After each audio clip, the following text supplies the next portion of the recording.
এই যে আজকে আমি ফুলকপির ভর্তা করব। এই যে ফুলকপিগুলো এইভাবে কেটে নিছি ছোট ছোট করে, আর দিয়ে দিচ্ছি সামান্য পানি।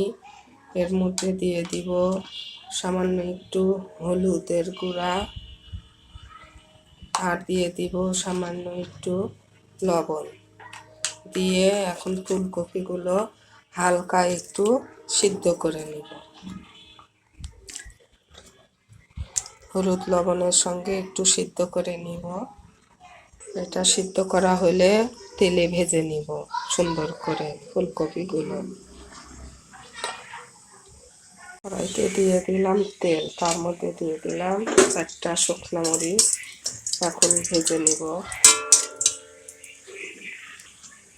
শুকনো মরিচ ভাজা হয়ে গেছে, এখন তুলে ওই তেলে দিয়ে দিব এই যে পেঁয়াজ কেটে রাখতে পেঁয়াজগুলো একটু হালকা লাল লাল করে ভেজে নেব, বেশি কড়া ভাজবো না।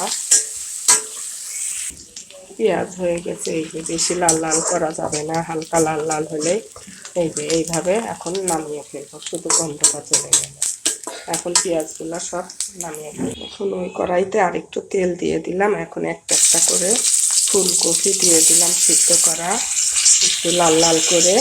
ফুলকপিগুলো সব ভেজে নেবে সুন্দর করে, সব পাশ সুন্দর করে এপাশ ওপাশ করে ভেজে নেবো। আগে এক পাশ হলে আবার আরেক পাশ করে নেবো। এখন উল্টাই দিচ্ছি আরেক পাশ।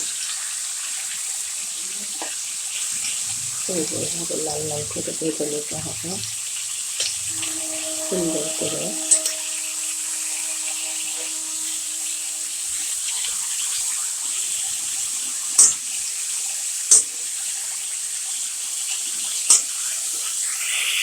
ব্যাস হয়ে গেল। এখন ফুলকপিটা হয়ে গেছে ভাজা, এখন ভর্তা করে নেব। এই যে শুকনো মরিচ ভেজে লবণ দিয়ে সরিষার তেল দিয়ে রাখছি। এই যে এখন সুন্দর করে ডলে নেব।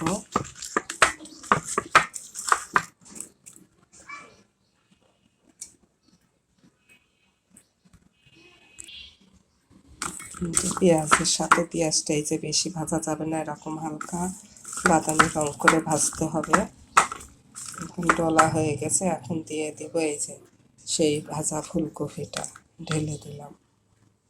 দিয়ে গরম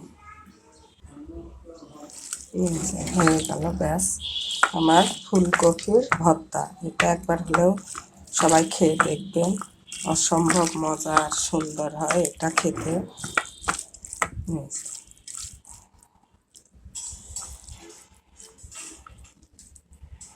দেখেন কত সুন্দর হয়েছে।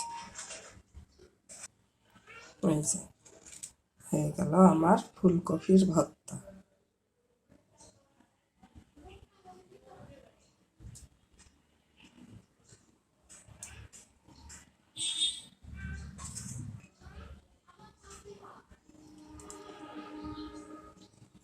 এটা আমার ফুলকপির ভর্তা।